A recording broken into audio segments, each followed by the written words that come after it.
on the whole, I think I like this movie so far. Blue Jays win 8-0 in the first of 3 games at Kansas City against the woeful Kansas City Royals. Oh my goodness, this game had just about everything, except a competent opponent.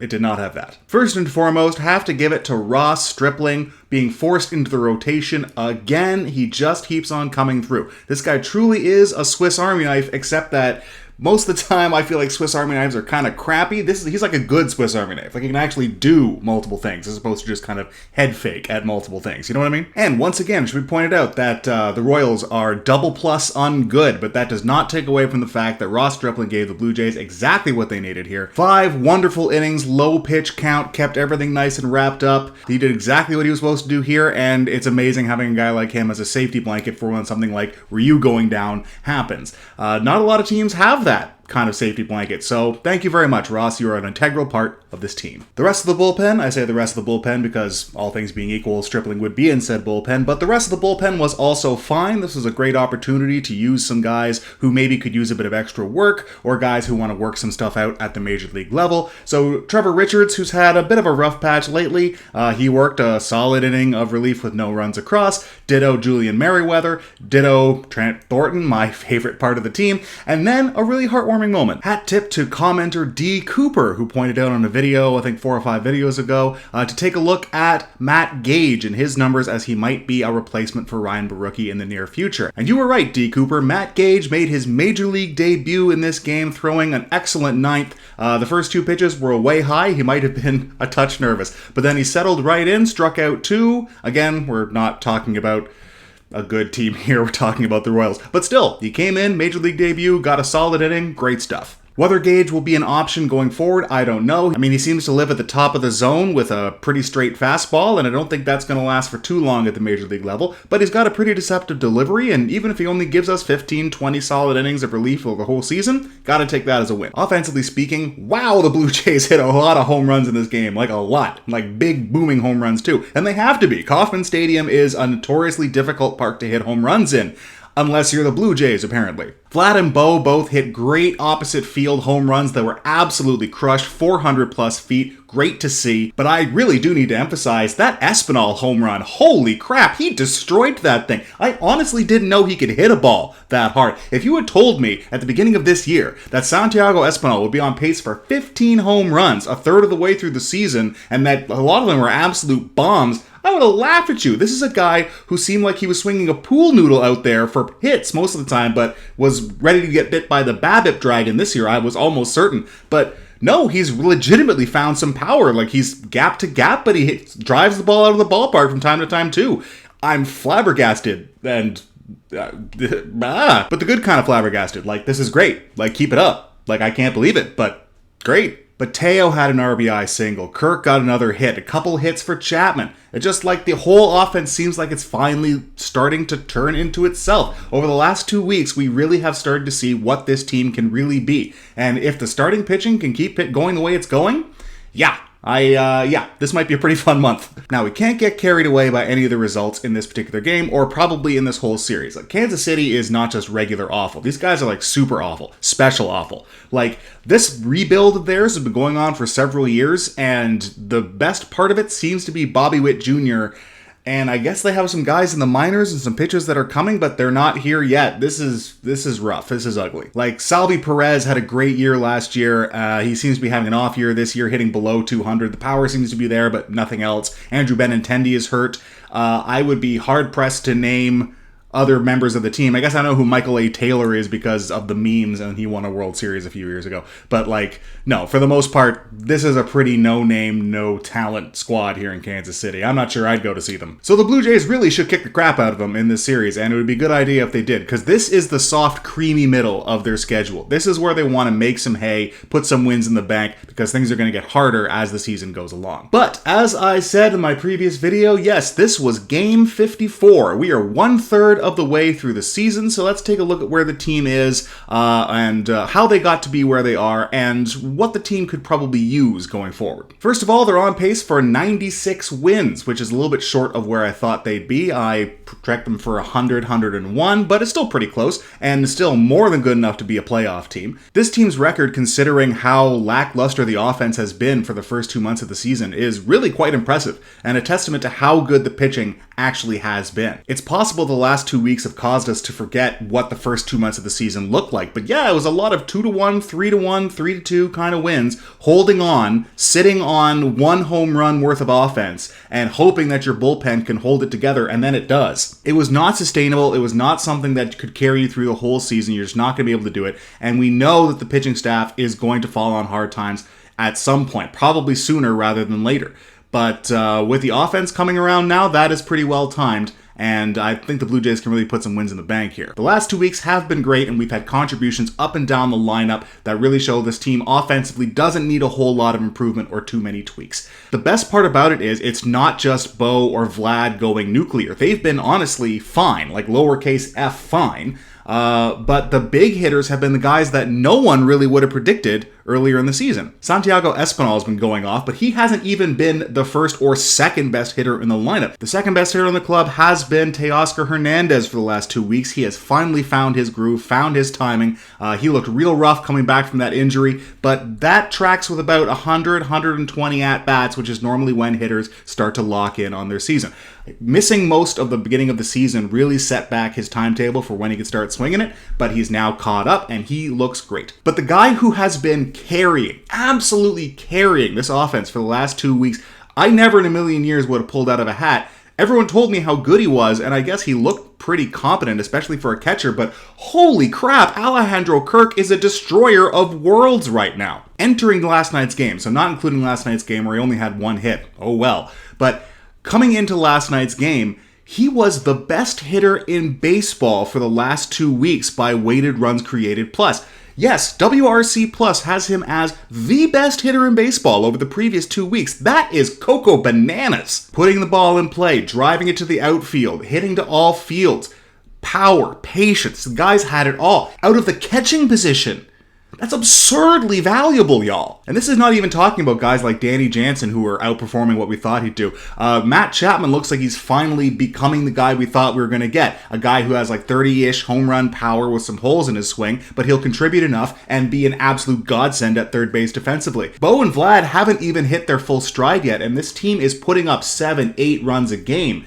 Oh boy, this is exciting. Alejandro Kirk is not going to be this guy for the whole season. He's just not. He's 23, so any kind of improvement he makes might be permanent. It's very exciting to think about that way, but that's usually not how baseball progression works. It looks more like a roller coaster. You go up for a bit, you go down for a bit. You go up for a bit, you go down for a bit. Hopefully, on the long term, the up outpaces the down. What he's been on is an incredible heater. He will cool off. That's just the nature of the sport. Baseball is too hard for a guy to have a WRC plus of almost 300. But I'll be honest, coming into this season, I looked at Alejandro Kirk as a guy with prospect helium, as a guy who you want to move on from because long-term I didn't believe in him as a major league piece. There just aren't any major league players, even at the catching position, that look like he does. I hate being that guy, but I mean, when you're talking about athletes, you have to talk about body type.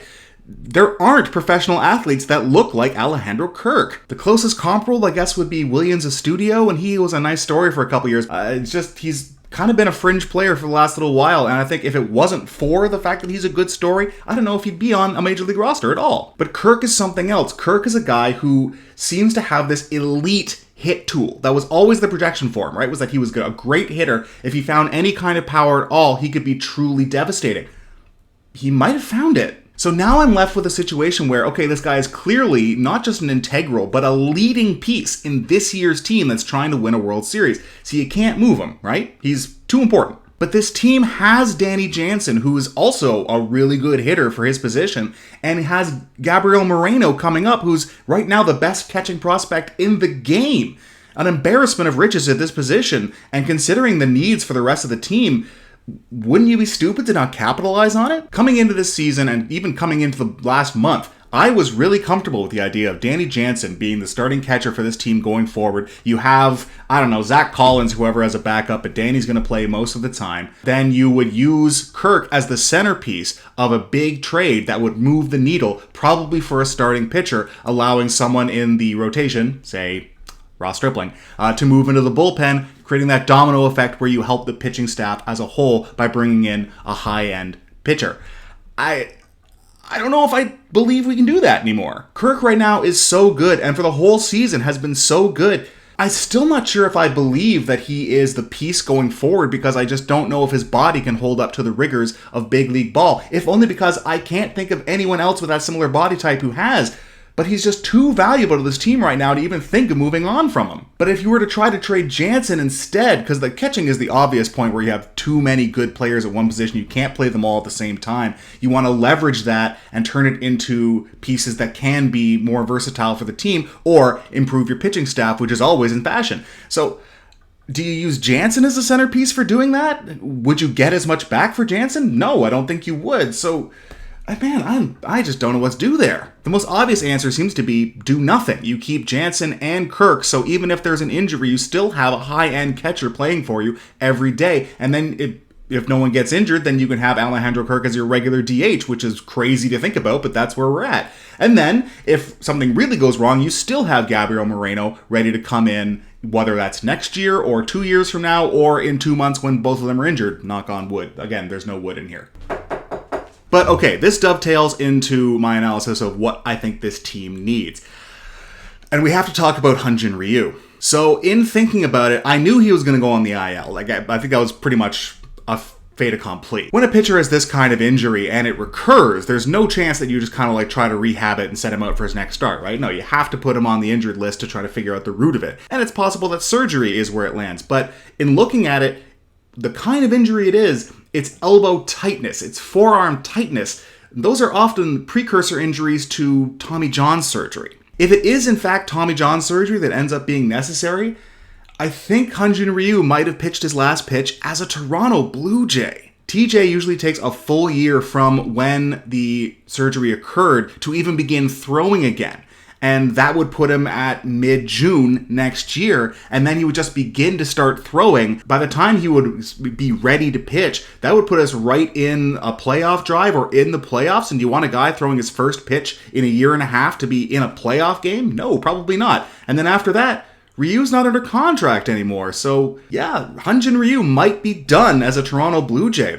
It shocked me when I kind of thought about that, but the more I think about it, yeah, I think it might be true. Now that's assuming TJ, of course. If it's not TJ, if they try to go a different route, then he might pitch again this year. And of course, we all have, I think, sort of ambivalent feelings about that, as he has not been what you'd call good all this year, or the back half of last year for that matter.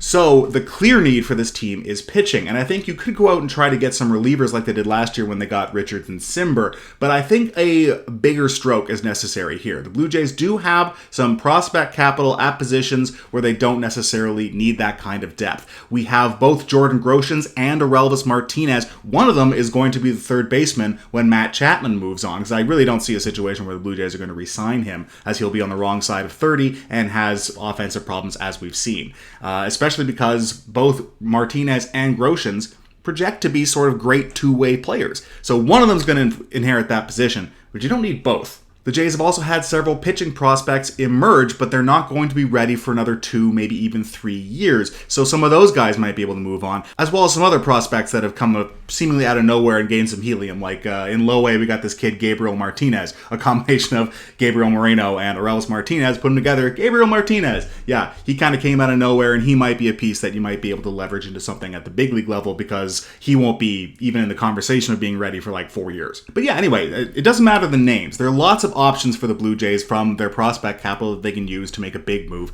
now. And I don't even think you need to move on from someone like Kirk, which would have been my plan before the last month, but damn. So to my mind, the best move here is to acquire a pretty good starting pitcher, like a 2 or 3 type that we can plug right into our starting rotation, which would move Ross Stripling back to the bullpen, which would ease a lot of our concern about where the bullpen is at. Plus, if we do that now, when we get to the trade deadline, we might, decide we want more relievers then, but there's always tons of relievers available at the trade deadline, so that really wouldn't be a concern. So, position player-wise, I think the team is pretty solid. I've heard people talk about we need a left-handed bat. I'm not even really sure that's true. I think when this team is hitting on all cylinders, and they're right on the cusp of doing that, as soon as Vlad and Bo get up to the level we've become accustomed to seeing them at, this team will be able to beat anybody at any given time, regardless of whether it's left-handed, right-handed, whatever. I don't think we need to worry about that too much. An upgrade on Raimel Tapia might be nice, but I don't think it's truly essential. Tapia brings enough with half-decent defense and good speed on the base paths that is worth keeping on the roster. You don't need both of Zimmer and Tapia, so maybe changing one of them into something with a bat, maybe? I don't know. But that's a low priority. That is cherry on top. That is not something that is truly necessary. But I really do think that we're going to need to bolster that starting rotation, especially if, as I suspect, Hyun-Jin Ryu is done at least for the year. So, who would you like to see the Blue Jays go after? Who would you like to see them target as a starting pitcher? Go ahead and tell me in the comments, because there are a bunch of options. But a lot of the guys who would be the usual suspects that you look at are either guys who have been shown to be unvaccinated, or are having mediocre years and maybe wouldn't even really move the needle that much for us. Is it possible that we just wait a little bit to see if other teams fall out of contention and maybe we can scavenge from them? Or do we want to make a move right now so that we'll have a clearer picture of who this team is as we approach the trade deadline? I could see both approaches. But right now, the team is kind of rolling and is in a soft part of the schedule, so there's no real immediate need to make a move. This team is well positioned for its goal of making the playoffs. If they can do that, then any team can win the whole thing, as we saw in Atlanta last year. They were not even close to the best team in baseball, but they got hot at the right time and won the whole thing. So there's no reason why the Blue Jays couldn't do that too. And the best part is, this team is good, it's young, it's going to be good and young for a while yet, and there's enough prospect capital that we can go out and get a substantial piece for this club right now without completely mortgaging the future. I really have to hand it to Ross Atkins. He really has created a really deep organization here. And we can talk about how he moves the individual minor pieces around and whether some of them maybe have been slightly mismanaged. And there's some truth to that maybe. But on the whole, this is a very good and deep organization that has largely been built over the last 3 to 4 years, and that is Ross's handiwork. So, tip of the cap to you, Mr. Atkins. You've made a good team here, and I'm happy to cheer for them. Okay, so tonight's game, we have Alek Manoah. Yes, it's like a vacation every time he comes up. Alek Manoah starting against the god-awful Kansas City Royals. I expect this to be every bit as much of a bloodbath that last night was. I expect that Alek is going to have an opportunity to pad his stats because I really want to get this kid to his very first All-Star game this year. He is more than deserving.